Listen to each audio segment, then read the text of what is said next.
everybody. Welcome to Know Your Money. I'm Bronwyn Wayner. And I'm Craig Finch, and we are from Growth Financial Planning. We hope you enjoy our podcast. Hi, everybody. We've got a very special guest in the studio today, Kalvin van Baalen. Kalvin's a good friend of ours, and he plays golf with me at CCJ, and he's an ambassador, but he had a horrific accident paragliding many years ago, and we'd like him to tell his story and exactly what happened. So, Kalvin, can you just Thanks, Craig. give us a little bit of a opening what happened to you all those years ago? So basically, I was paragliding and I flew into a power line, caused the fire below me, and fell into the fire and caught a light and burned.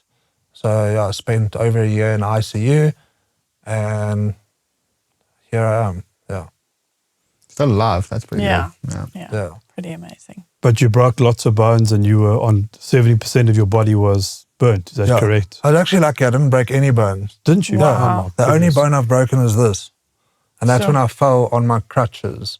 And then fell. My mom actually tripped me, and then I broke my metacarpal. That's the only bone I've ever broken. Wow. And that was after the accident? Yeah. Oh, my goodness. Yeah. That is amazing. But your dad was at the scene. He must have been beside himself to see you on fire and that. And you, he was. You still got out of your harness? Yeah, I had to get out of my harness and everything. Yeah. So. Okay.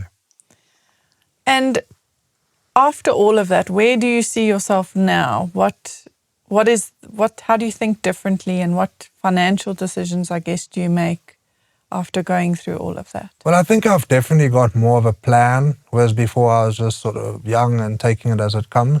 Now I'm studying, so I've got 6 months left of my finance degree. Then I've got a plan. I'm going to go do my CFA and, hopefully build a career for myself that's going to result in a sustainable future. And, Sure. Amazing. And you play golf for Disabled Golf, and you're very involved in helping them with their projects and that as well? Yeah, I do a lot of work for Disabled Golf and a lot of golf for Disabled Golf. I think I'm an ambassador for them as well. So I think being how I am, I'm happy to go play in shorts. I'm very happy with how I am, which is quite rare, I think, with a lot of people with disabilities. And the way that I can talk and everything, I go to the schools and chat to the people and What do you say when you go to the schools? What's the motivation behind the... So I go to disabled schools, and we just, some of them just do like therapeutic golf. So I think their whole thinking was they'd rather send someone who's disabled, where the kids can actually relate. And I'm not a shell of myself. I don't go there and I'll go there, how's it guys, what's up, cool, we're going to play some golf, have a game, have fun, and they love it. Disabled people are more competitive than abled people. I swear. That's you want to see competitive, go like those kids in wheelchairs, and we'll set up a little game and they want to, they just want to win. That's actually fun, Yeah, I think it is a type of mindset as well, because you want to prove that you can still do things. Exactly. It's not... But you're a positive person, and I think that rubs off onto everybody that meets you. So that it's contagious, that your positivity, and you can't believe after what you went through over 400 days in ICU, and you still got out of there and you're still positive about life. Would you have considered yourself to be more resilient before the accident or more resilient now as far as life? I think definitely now. Yeah. Now that I sort of, in my own head, I know what I'm capable of overcoming. So almost like nothing is actually an obstacle sort of compared to what a real obstacle was, which was surviving and trying to walk again. I could have the worst thing ever happen to me and I'm like, oh, it's not as bad. It's not as bad as what I've had before. Wow. Yeah, that's what I love is when people go, yeah, it's a real problem, and then they list something that's a nothing. Yeah. I mean, but I think it's weird because you can't go and tell people that their problems are not because just because my problem is bigger or was bigger. Well, you have perspective now. Yes, exactly. Yeah. A lot of people don't get in their whole lifetime. Yeah, and break their toe and the end of the world. Are you less risk averse now? Are you more careful of what you do, or? I think so, definitely, especially in my personal life. Like even walking, I can't afford to trip because it could potentially be another operation and out of golf. I can't be finishing on the course for a couple of months. I don't know, golf is the reason I got to walk here. Yeah, exactly. Yeah. I've got to, but no, seriously, stuff like that, like even getting out of the shower. Yeah. I've got to put towels down on the floor so I don't Because you slip. slip, yeah. Yeah, it's really, and even financially, I think I do save a lot more than what I did in the past. I mean, I am older now, so I don't know if that's more of a wise You might thing. also just be more, because of what's happened, acutely aware of the consequences of things now. Yes. Whereas before, you weren't really that aware of the consequences of what could happen due to your actions. Yeah. I'm being a bit older and nothing's guaranteed. Even I'll be working a job, but you don't know. I mean, you could not have that job in 2 months' time, and then what's going to happen? I'm not in a position, I don't have a degree yet, I'm not qualified, I don't have something to fall back on. So the stuff I do is sort of not guaranteed. So, yeah. And do you know where you're going to go and work once you get a degree? Have you put any thought into that? No, I haven't really looked at that. Anywhere that's got the best disabled sort of Benefits. Cover, benefits. Yeah. No, I'm still focusing on, I think the CFA is quite a big, I'm seeing it as quite a big challenge. I don't know if any of you done CFA. No, I'm very stupid. Didn't you? No, not. You must know lots of Yeah, people. no, we not do. CFA. Yeah. What do they say? Yeah. It's like a, Yes. yeah, I'm trying to just like, that's Is that already the like accountant? an obstacle. It's financial analysis on funds and that. okay. Yeah, I it's don't like know. what Chartered finance. Fantastic. like fund house, what they do. That's their okay. driving. It's analysing funds and Yeah, that. smart stuff. Yeah. Yeah. Very smart stuff. And I think an important thing, Craig, do you want to maybe explain how it would work at a company? So if a disabled person was able to join a company and they have a fund. Yeah, provident or benefits? pension fund. Yeah, so that's another way, Kalvin, because at the moment an underwriter would probably run for the hills when you come asking for cover. But if you join a bigger company, they would have a pension fund in place. And on that pension fund, there's something called a free cover limit. Group life. So group life. So you've got group life and group disability cover. Mostly a lot of the companies have income protection. So if you lose the ability to earn your income, like you were in hospital for 400 days, Yeah.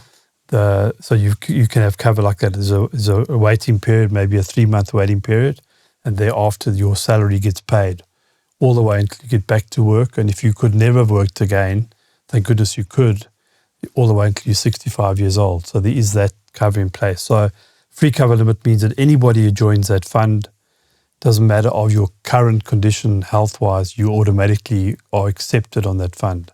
Okay. So automatically you'll get the group life cover, automatically you'll get the loss of income cover, and maybe funeral cover as well, to the point of the free cover limit.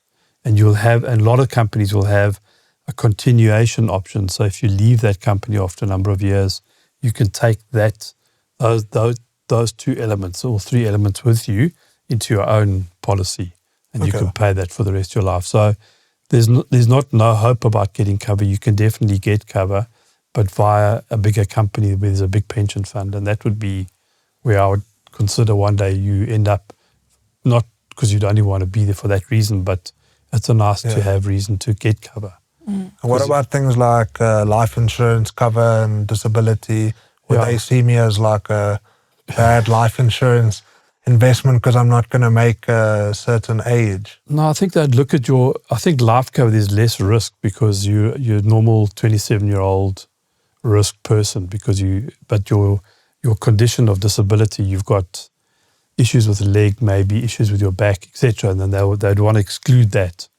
But if you join this company, they would have it be included. So you could get cover going forward. No, and also severe illness cover as well. So you can get all those things if you're part of a big group. So there's no hope of not getting cover. And then your medical aid, you'll carry on forever because you know the importance of that and importance of private medical aid. Because as you said to us, that if you didn't have the medical aid, you would go to a state hospital and there's no guarantee that you would have made it there. No, I wouldn't have, No. Oh, so.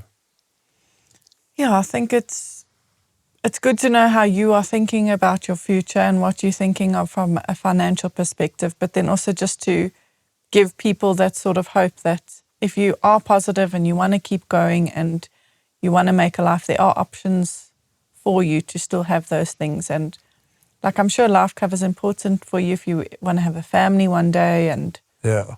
be able to provide for them. But also, Kalvin, it was probably scary to realize that 1 minute you were soaring like a bird and everything was great, and the next minute you were nearly dead.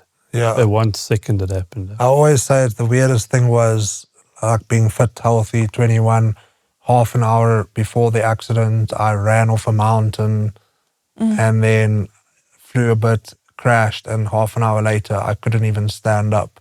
Sure. That's how your life quickly changed. it happened, yeah. And then I couldn't stand up for another, 3 years. I don't know if I can stand with this mic, but I swear, for me, during my rehab, the thing that I never thought I'd be able to do was just get up off a chair like this. We'll see if it's... I never thought I'd be able to do that. Like, I just used to watch people and I was like, how can you do that? Yeah, I was just absolutely, the stuff can change quickly, but with your positive attitude, it's been amazing to see what you've done in golf particularly, and how every time we play with you and the people that play with you can't be amazed how far you hit the ball and how accurate you hit it. And it's amazing how you don't have good to you use are. your legs. Yeah. How far do you hit it? Like 250? Yeah, That's a long way. Let me That is a tell long you. way. Yeah. And he's I play accurate golf as well. terribly, and Hits it straight as well. So Yeah. Awesome. Thank you so much and good luck. Thank you. Kalvin, good luck for the future. See you on the golf course soon. Keep positive and keep helping everybody you meet. It's wonderful to see you. Thank you for Inspiring. today. Thanks.